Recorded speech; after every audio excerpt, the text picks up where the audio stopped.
Thank you for the invitation to speak to you today and for your interest in this important global issue. My name is Cathi Lehn. I'm the Sustainable Cleveland Manager for the City of Cleveland, Mayor's Office of Sustainability.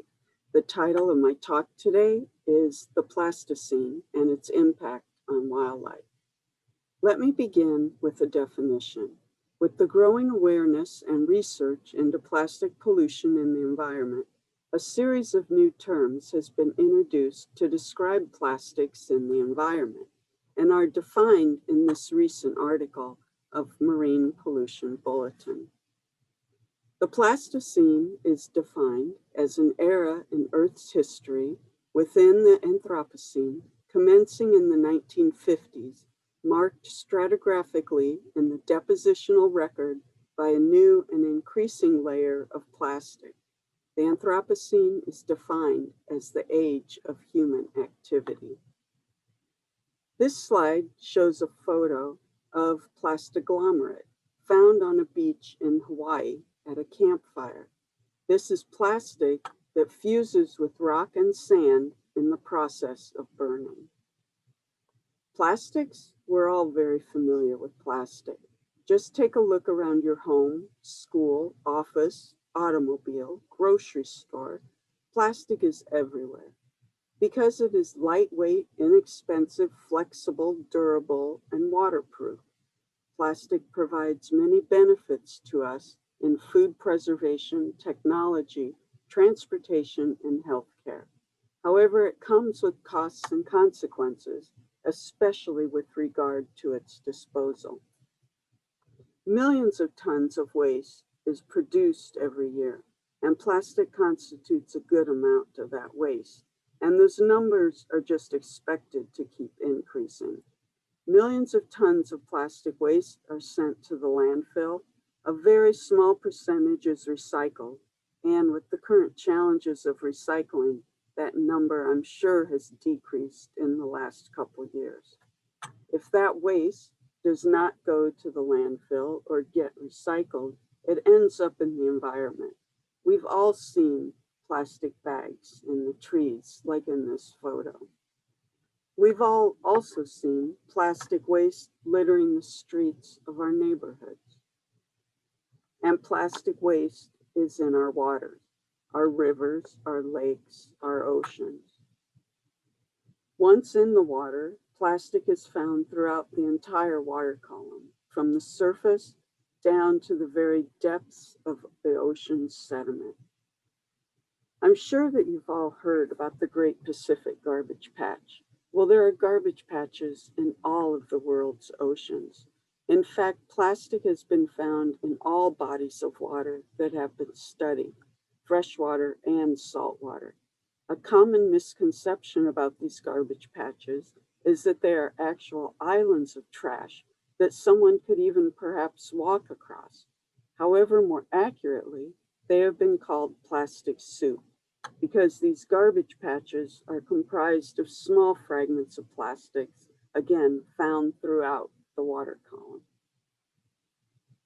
It was in 1997 that Captain Charles Moore discovered and brought attention to the Great Pacific Garbage Patch, and he continues to raise awareness about plastic pollution with the Algalita Marine Research Foundation based in California. So how does our plastic waste get from our neighborhoods to our waters and eventually to the ocean? Well, let's go through a potential scenario. We purchase an item, perhaps a soda bottle, drink its contents, and throw it in the trash or perhaps a recycle bin. It then can sometimes escape the bin and spill onto the street. When a large rain event occurs, trash is swept down the storm drains, through the pipes, and into the waters. And then some of that trash washes onto our beaches. This is a photo from Camilo Beach on Hawaii, where the plastiglomerate came from. We often think of Hawaiian beaches as pristine, but obviously not all of them are. And it's not, again, just in faraway places. This is a photo from Edgewater Beach on Lake Erie in Cleveland. Plastic never goes away. Plastic is made from fossil fuels, and most plastic in the US comes from natural gas. So here is a product made from a resource millions of years old that we use for sometimes just minutes in a day that is then with us for hundreds of years.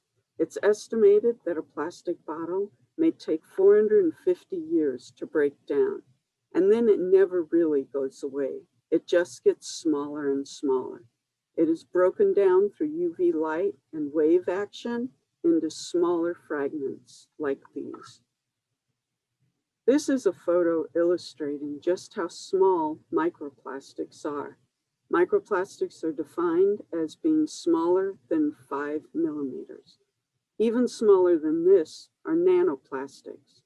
You can see how small microbeads are that until very recently were found in some of our cosmetics. Once plastic is in the environment, it has an impact on our wildlife.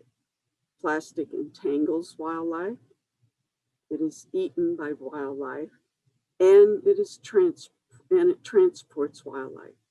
It is estimated that plastic has an impact on at least 1,200 wildlife species. Here are just a few examples of wildlife that have become entangled in plastic. Mammals, birds, reptiles, all kinds of animals, large and small, can get entangled. In many cases, these animals can't get out of their difficult situation. Once entangled, animals oftentimes can't move, can't eat, can't hide, and may be injured. Many do not survive. And again, it is not just animals in other places, but these photos are from the Lake Erie Nature and Science Center in Bay Village. Rehab centers oftentimes will see birds that have been entangled in plastic. I want to spend just another minute talking about Mae West. Mae West is a snapping turtle that was found in a river outside New Orleans. Mae West's shell is deformed because when she was young, she walked through a milk jug ring and was not able to back out of it. So she adapted. She's really very lucky. She survived. Many other animals that get caught up in plastic are not so lucky. She is now an educational animal in California. But there are a couple lessons that we learned from Mae West. First, we can't even imagine how our trash will impact an animal. We were all taught years ago to cut the plastic six-pack rings so animals wouldn't get entangled. But who was taught to cut milk jug rings? The other lesson is that she is lucky because she adapted and survived. Many animals aren't so lucky. Another impact to wildlife is when animals are transported along with and by plastic items, maybe even across an ocean. This can have serious impacts on the environment and native animals where they land.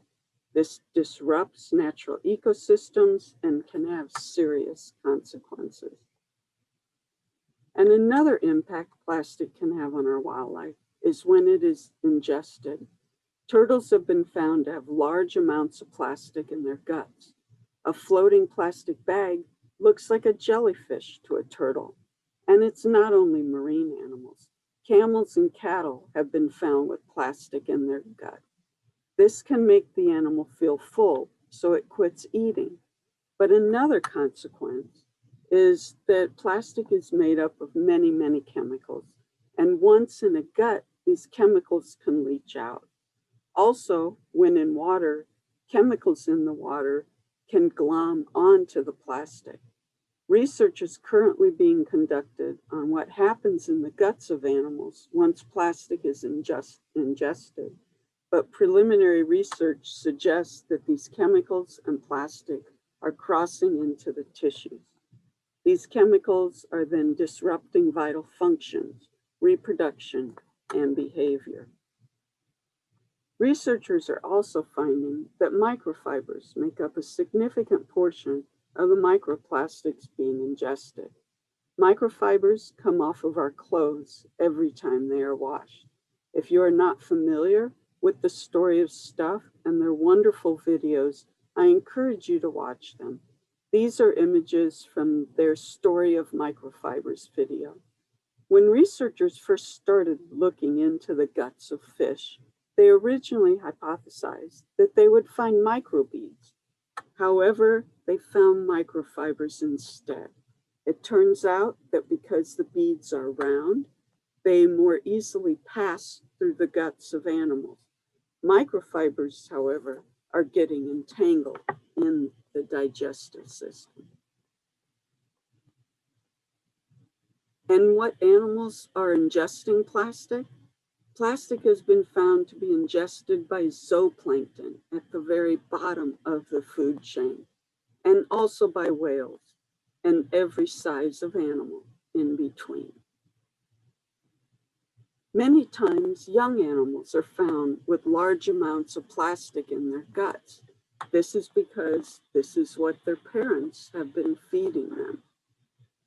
And one last animal that I would like to focus on today is humans. It should not surprise us that now there has been concern for our own health and that of our babies. This recent study brings a warning to parents that bottle feed their babies with plastic bottles. The impacts of plastic on human health are being researched now, but the results so far should be disturbing to us. Should we be worried? Well, the jury's still out. The research is currently being conducted to answer this question, but the evidence to date would suggest that we should be concerned. We are also finding microplastics in food and beverage items. It seems that anywhere we look for plastic, we're finding it. And it's not just what we eat and drink that should concern us, but also what we breathe in, like the microfibers from our clothes. And we really need to look at plastic throughout its entire life cycle and not just at its end of life, for how, in many ways, plastic impacts our health. I know this has all been very depressing news, and I didn't even limit my presentation just to wildlife, but also talked a little bit about human health as well. So the message I want to leave you with is keep calm and take action. I would like to end this talk with a few actions that all decision makers can take, no matter how young or old, because we are all decision makers for ourselves, for our household or office, and some of you are decision makers for your communities. First, I will go back to what we are all familiar with: reduce, reuse, recycle. The key word here being reduce. If we look around our home, office, school, we can identify several areas where we can reduce our use of plastic and look for alternatives. Reuse items when and where you can. A good place to start is with single-use disposable items. Replace a plastic water bottle with a bottle of tap water. Skip the straw and bring a reusable bag to the grocery store. It's estimated that a plastic grocery bag is used for just 12 minutes, and yet we have used a fossil fuel to make this product that we use for just minutes. Lead by example by bringing your reusable bag to the store. Recycle when you can. This has become more of a challenge in the past few years, so make sure that you learn what the requirements are in your own town. If you would like to learn more about recycling, I recommend that you watch the feature-length documentary, The Story of Plastic, or Frontline's Plastic Wars.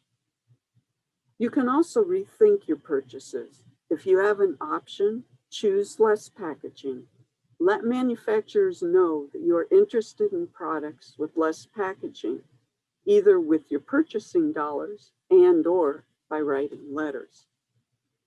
You can support organizations doing good work. There are many organizations focused on education and advocacy around the reduction of plastic. Participate in or organize beach and neighborhood cleanups. By picking up that trash and disposing of it properly, you are ensuring that it does not harm wildlife. And lastly, make sure you vote in an activity that we all participated in just recently. There are many resources available, such as this one, compiled by Duke University, with information to inform public policy for those of you who are decision makers in your community. Make sure that your US representatives know that you support the Break Free from Plastic bill introduced earlier this year that makes manufacturers take responsibility for their products. And lastly, let your Ohio representatives know that you want to see legislation that supports reducing plastic waste in Ohio. This bill was just signed by the governor, but it is temporary and has the potential to impact several Ohio cities already taking action by banning plastic bags.